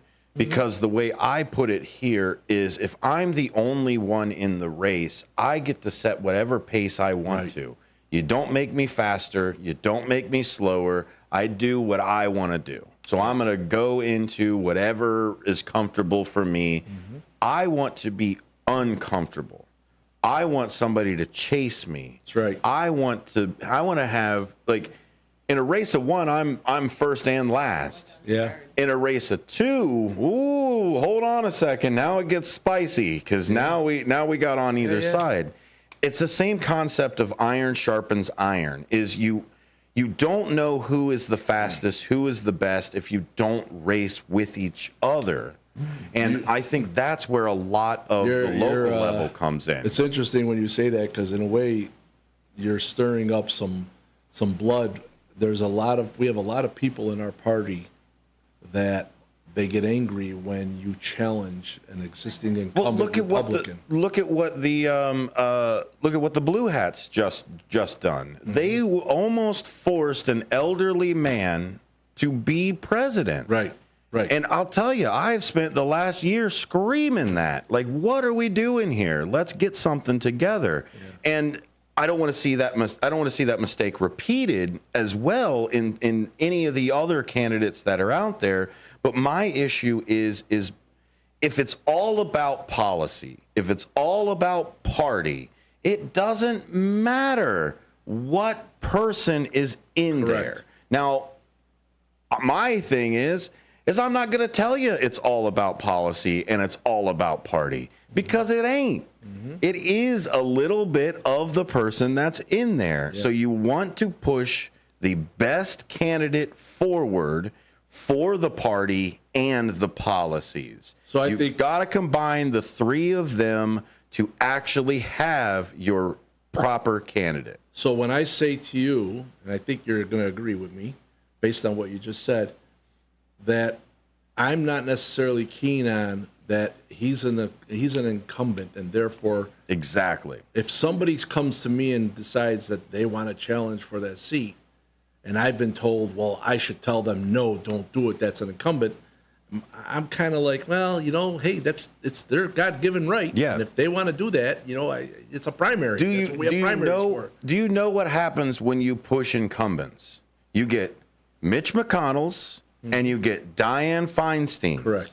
That's what you get. Now, if by all means, you want to go ahead and bow down and say, you know what? Status quo is the way to go, then be that way. I love it. But that's the way that you say it. He agrees with me. Not me. Oh, you're a businessman, right? We live in a capitalist society.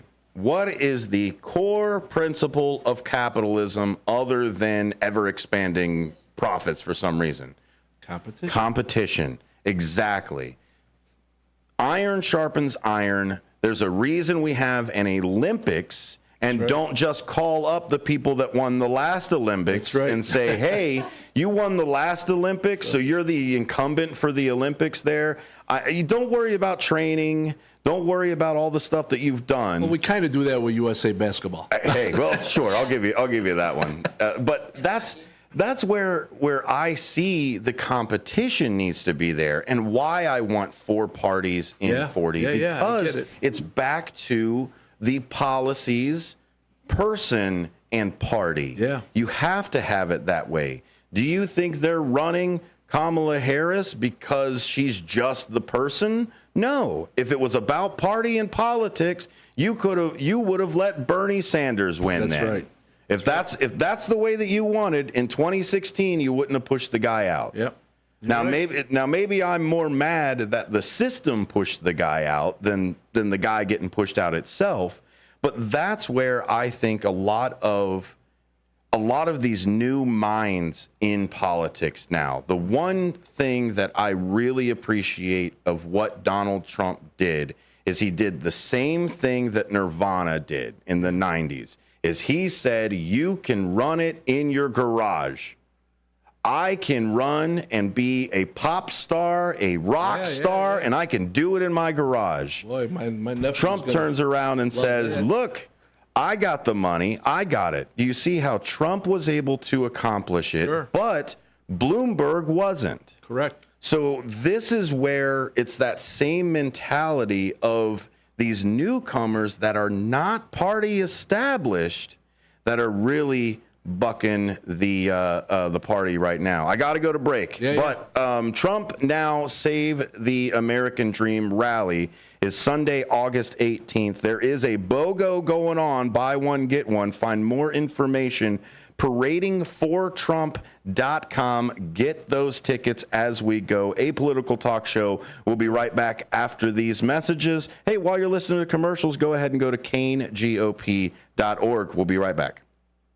Go out for Chinese tonight at the China House, 1900 Sycamore Road in DeKalb. Enjoy a platter for 2, which includes Shanghai shrimp rolls, beef teriyaki, crab rangoon, spare ribs, as well as chicken wings and shrimp. The China House also offers all Chinese favorites, as well as sushi and hibachi, plus American food and ice cream. Try seafood, beef, chicken, sushi, and more from their most popular buffet items. Let China House tempt your taste buds. Call 815-748-0032.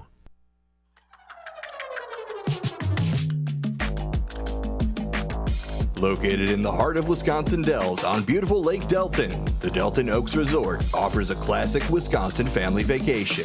It's an on-the-lake experience with available cabins, villas, and studio condos, all with home-style comforts and amenities.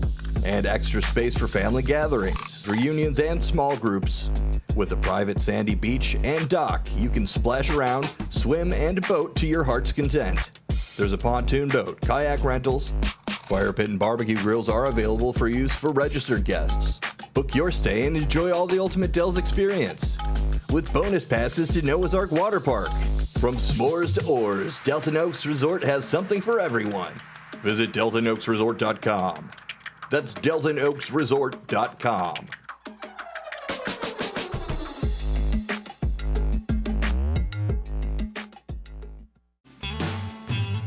B-Lux Bar and Grill Wisconsin Dells is the quintessential American grill and bar, with refined rustic cuisine and award-winning libations. Their honest, feel-good food menu is complemented by a beer list to satisfy every taste. Classic cocktails and our signature shakes, rich and creamy with a splash of boozy goodness just to shake things up a little bit. B-Lux Grill and Bar, classic American cuisine with a contemporary twist.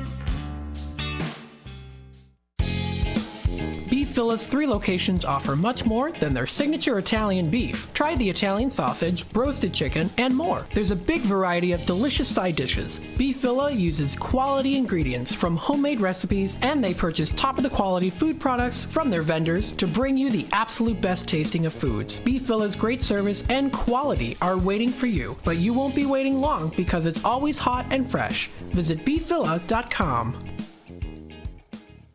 El Diablo Cantina, located by Spring Hill Mall at 113 Southwestern in Carpentersville, is your fun, hip, and festive family Mexican cantina, serving authentic recipes from all over Mexico that are made fresh daily. There's delicious cocktails using fresh fruits or your choice of 30 craft beers, which go great with the menu. There's indoor and outdoor dining, open from 4 till 11 and until 4 a.m. on weekends, featuring Latin line dancing. Visit eldiablocantina.com today. Hide out with friends at Galati's Hideaway in Cary. It's the perfect place for lunch, dinner, and specialty drinks. Check out their sports bar for the best spot to watch games. Try Galati's dining room for a relaxing night of dining on their signature Italian dishes. Try their great pizza or the Build Your Own Burger. Galati's Hideaway also has a large variety of entree favorites like prime fillets, steak kebabs, salmon, and ribs. Book your party in their banquet room. Visit Galati'sHideaway.com. Imagine planting, tending, and raising your crops all season long, only to discover a micronutrient deficiency is robbing your yield potential. Once you spot signs of nutrient deficiencies, it can be difficult to bounce back. Get ahead of manganese, boron, and copper deficiencies with Moxon from CHS. Designed with a patented Levosol chelate, Moxon increases nutrient availability and provides your crops with the nutrition they need. Ask your local CHS retailer about the power of Moxon.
Welcome back to A Political Talk Show. You're listening to the back end of the show. Don't forget that the show starts at 4 p.m. every day, Monday through Friday, right here on WRMN.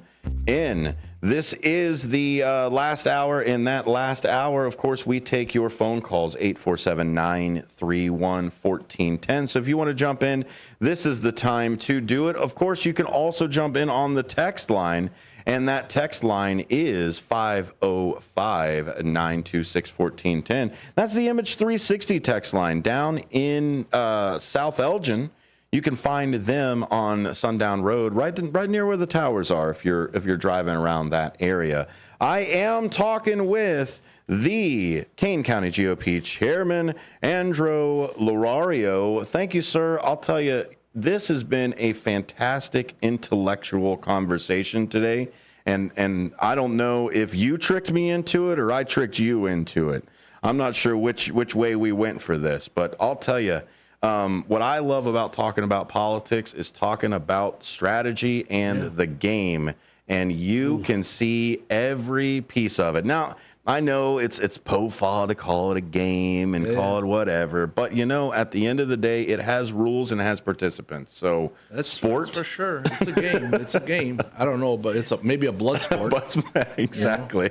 You guys are putting on, or at least part of, Trump Now Save the American Dream rally Sunday, August 18th, 2024. That's from 12:30 to 6. Right. You guys have a booth, but there's a lot more going on than just your booth. Well, obviously, so you have the times, and that we've talked about some of the speakers that are going to be there. Yeah. There's going to be entertainment there, and you know what? I put these headsets on before my glasses, so I can't read it.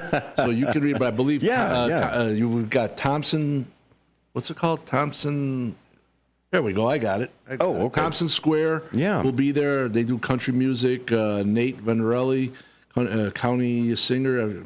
If you don't know him, you better come out. Yeah, so this is a concert as well. It is and a concert parade as well. And DJ, so Anthony Francasano's there, and we've had him at our others, and he'll do all sorts of music. He's awesome.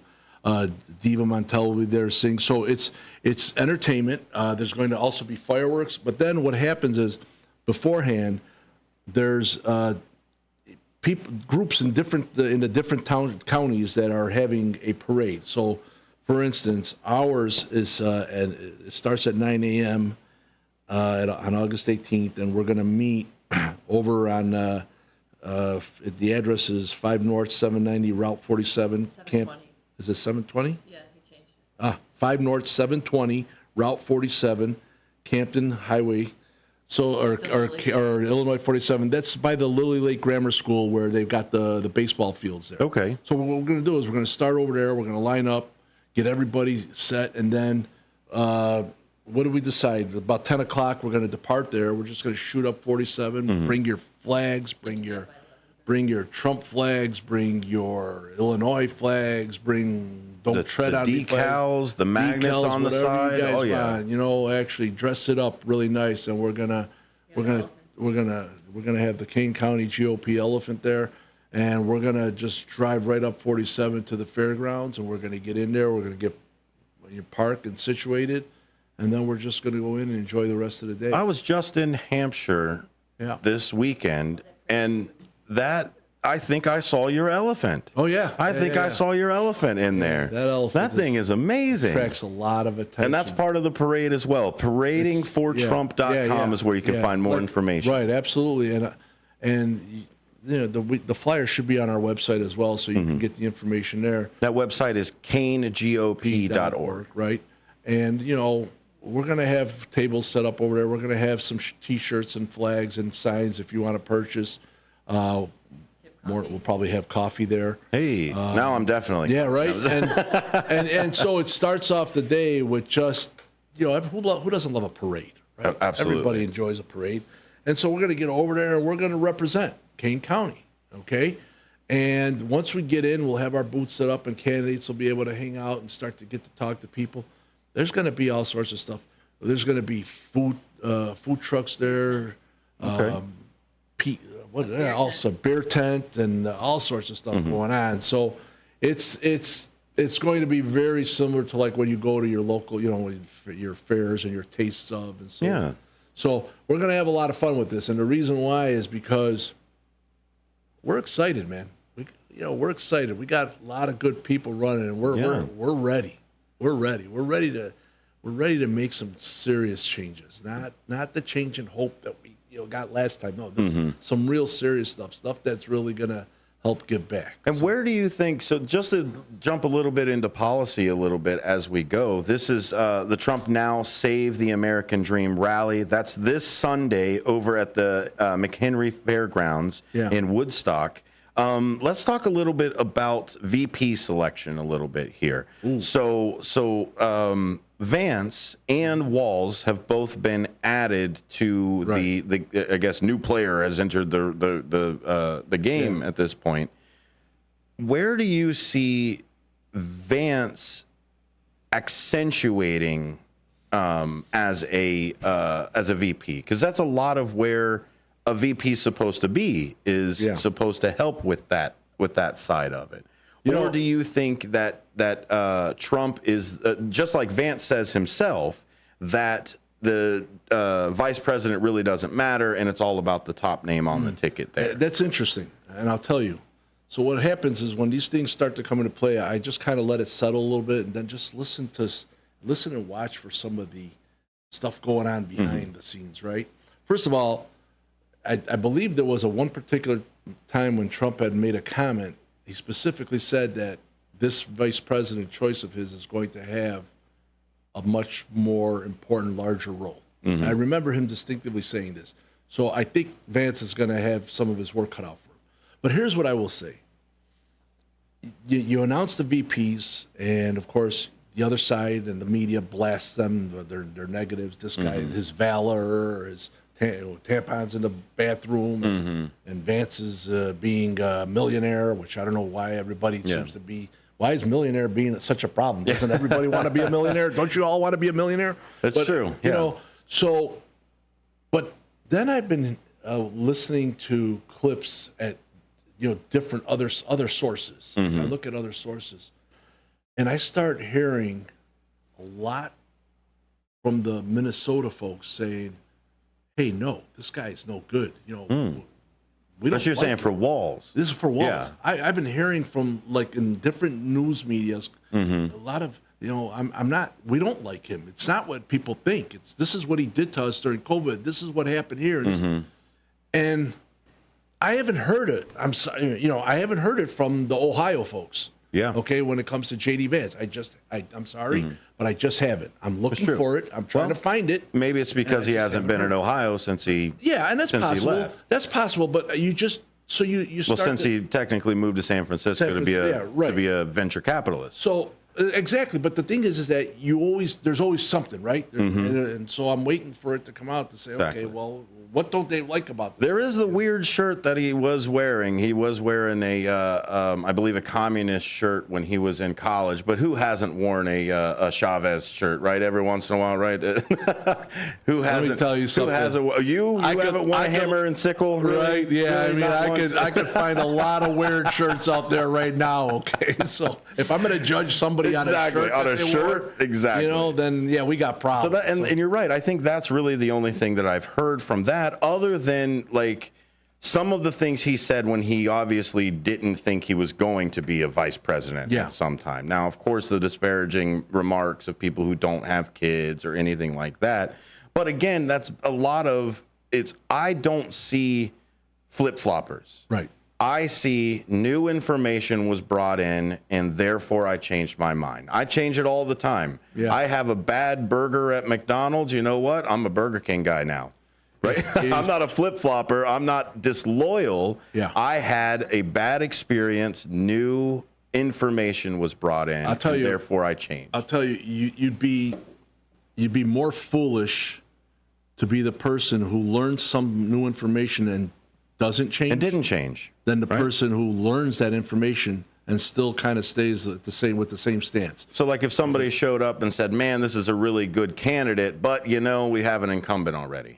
Yeah, right. No, but I mean, look, if somebody didn't like you for some reason because of something they heard, and then all of a sudden came around 2 years later and found out that what they heard wasn't necessarily true, and they don't have the ability to come up to you and say, hey, you know what, I misjudged you, I'm sorry. Absolutely. Then that's just, you're an idiot. I'm sorry. Yeah. You just are, because you know what? You can't do that. You're going to learn information.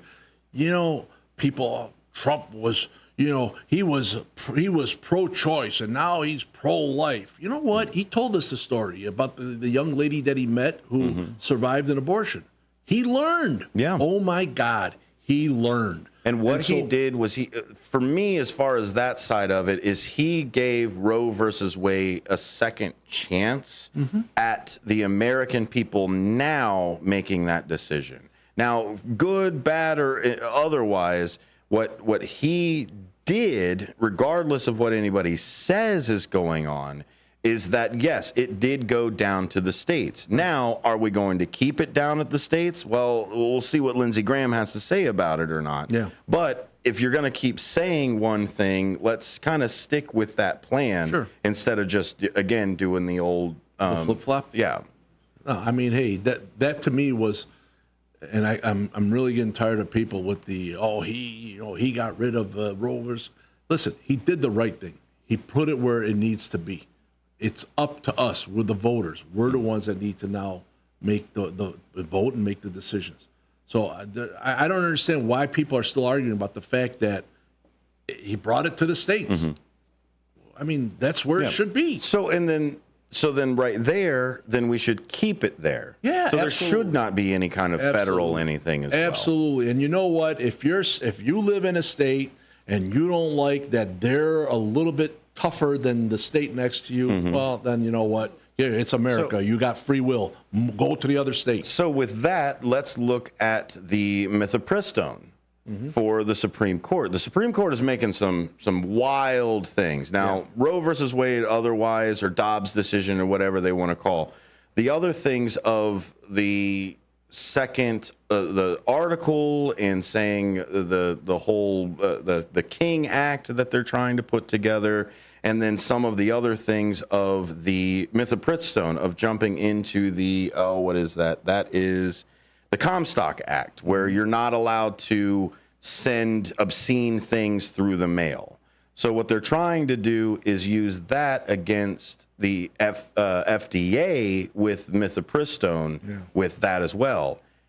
That, to me, feels like a national ban. So you're back to the, what is the real message and what's the real side for it? Well, I'll tell you what. Since I didn't look into that enough. No, that's fine, and I don't expect But here's you what to. I will say. Yeah. It's getting wacky. When it comes to the Supreme Court, and I think the reason being is because of just the climate that we're in general, is just forcing all these things to the Supreme Court that otherwise may not have ever gone there. I think it's just getting so crazy with this political climate that we're just pushing just things there that just shouldn't even be there, or maybe didn't need to be there. You know what I mean? Well, in that same vein, let me ask you a question that I hope you've got an opinion on, is term limits. Do you think term limits should be a thing across the board? Yes. Across the board. Yeah, The and I'll Supreme tell you what I Court mean. and the Congress and everything. Okay, so I don't have an opinion on the Supreme Court from term limits. Term limits, sure. Look. Well, constitutionally, we're not allowed to put term limits on. And you know why we're and I'll talking? do You know that why too. the Democrats? And I'm sorry, I say the Democrats. You know why they're talking about term limits for Supreme Court, and you know why they're talking about adding more judges? Because they don't have the majority. Exactly. Okay, because I'll tell you this right now. Yeah. If you had the majority, you would not be talking about. Well, this. they did. Okay, and they did, right? and they made you their never heard it, decisions, right? So just, it is what it is. But when it comes to term limits, I do. We should have term limits, but at the same time, there's an issue that I don't like, and that is these people that run for Congress. And I just think that when they run for Congress and then they're in there for 2 years and then they're already thinking about their next election, I think they need more time. I think they need 4 years, and I'll tell you why. Because it's so costly. There's so much pressure on these congressmen and congresswomen. And do you think that's a way to keep people out? I think this is my opinion. But I think that they get there and they have to be so concerned about revenue and money that sometimes they get pulled into situations that they should not be pulled into. You go and grab the easy money, right? That's it. I grabbed the big dogs, and then now I only owe one favor instead of fixing the water system. There you go. Instead of fixing the water system for 10,000 people that gave me $1, I would much rather go to the guy who just needs me to sign something for $10,000. And it's not cheap for them to be in Washington, D.C. Okay, so they're forced into a situation. I'm pretty sure they're forced into a lot of backroom deals that they may not necessarily have to be in if they have an extra couple of years to work it. So it's true. Or those dollars coming from the bottom, right? Correct. Which I think is really the only way that we can counteract the Citizens United with. Now remember, again, bad Supreme Court decision. Everything I say here, this is my opinion. Always, absolutely. Won't everybody be calling in and no. I heard the Kane County GOP chairman and said that this thing was here, and then that's the position of the Kane County GOP. No, this is the position of you. And I'm asking you questions. And I'm asking you questions because you are an incredibly intelligent person in this system. Thank you. And that's what I'll tell you. When Mark told me that you were coming in, I was like, "Ooh, man, I cannot wait." He can't get my name right. I can't get it right. I'll tell you. I'll tell you anytime. Anytime. I'm going to practice it. I'm going to take it home and I'm going to look in the mirror and I'm going to go, Andro. Andro. You are now my new vocal warm-up. I got to say one thing. I love that hat that you're wearing. This is my ship right there, USS Anzio. So Anzio, that's in Italy, right? Yeah, sure is. You served in Italy. Yeah. No, I served in Norfolk, Virginia. This was about the beachhead. Yeah. For it. Wow. Yeah, we had That's Woody was the World War II veteran that was actually at the Battle of Anzio. Yeah. And what I like about the Battle of Anzio is it was, I think, a distraction at the time. Is they had gone up there, and the beachhead and even our crest has the skull on it. Yeah. Because they were at that beach for so long that the Germans had actually made propaganda to give to the sailors and say, "You're dead. Yeah. You're going to die. You might as well leave now." And so the Anzio deadhead. So when you wear that hat, you served your that's my ship. That's your ship, right? That was it. That was mine. So this is my daily driver, and then I have a dress hat too. I have two, and then I've got one that I actually wore on the ship. So that's what's going in the shadow box. The reason why I'm bringing it up, so I see that it reminds me of why valor is so important. Absolutely. Right? It is. Why it should not be mistreated. Absolutely. Misused in the way it's called out. Oh, absolutely. No, stolen valor is absolutely there. And if you're referring to the walls aspect of it, yeah, absolutely. Yeah. But the guy spent 20 years, did an extra 4 after 9/11, and I am a war vet. Yeah. I was in theater for there. Did I carry a weapon when I was there? No, I rode on a weapon. Yeah. I was there for it. The other thing that I have with this whole "I carried this in war" statement that was there, first off, look at what Vance called Trump just a couple years ago. Right. So if we're going to use words, let's use the most volatile ones that are out there. But when I say I carried something in war, we were in wartime as it was. So everybody who was serving was technically war. Sure. And I carried those weapons when I stood watch. That's it. If I had to stand guard and carry that weapon, I considered myself guarding my brothers and sisters back on the ship as a wartime person. So now, by all means, somebody who actually was over there or did something may look at that differently, but that's why us veterans do not call out other valor. Right. Stolen valor is for people that never served. Right. Misrepresenting yourself, I don't believe is stolen valor. I think it is you're probably just being a jerk. And what I'm going to do is I'm going to come to you and I'm going to say, "Hey, fella, we know that you didn't do that." Right. But I'm not going to turn around and take another veteran and drag that veteran through the mud. I will take them just as the good book tells me to do. Yeah. Take them to the side and say, "Brother, That's not the truth. That's it. I love what you're saying, and my only comment to that is the gentleman, Walz, served how many years? 24. 24 he years. retired. So you would think after 24 years of service that he would have. He wouldn't be able to embellish. But exactly as you're saying, too, in Minnesota as well, there's a lot of people saying, yeah, I had higher taxes. Because that's the thing. You may claim, hey, I'm fifth in business over here. We're third in happiness over here. Okay, tell me your tax rate for your state. Right. Now, Florida, who's down in the side, who's down in education, down in happiness, down in whatever, tell me Florida's state tax rate. Yeah. So for me, I'm the wrong guy to go for taxes because I'm the grandson that all the rest of you have all been complaining about of like, hey, if we do this, it's going to get put on our kids. Hey, if we do this, it's going to get put on our grandkids. Hello. Hi. I'm almost 40, by the way. Hello. That's us. Hello. That's me. I'm the grandkid that everything that's put on. So if I'm going to be taxed to death, I'm going to get something out of it. There you go. God bless. That's the way I look at quote unquote socialism. Well said. Because all of those people that say socialism is bad are the same ones taking their happy butts over to cash their Social Security check. Yeah, right. They're the same ones that drive on the roads we got over here. They're the same ones that reluctantly call 911 when there's a fire. Yeah. So all I'm saying is if you are going to tax me, give me some stuff. Well, I mean, it would make sense, right? Right? If you're going to be one of the highest tax states. Absolutely. Then you better get something out of it. You might as well get some. The problem is when we're one of the highest tax states and we're not getting, I mean. Yeah.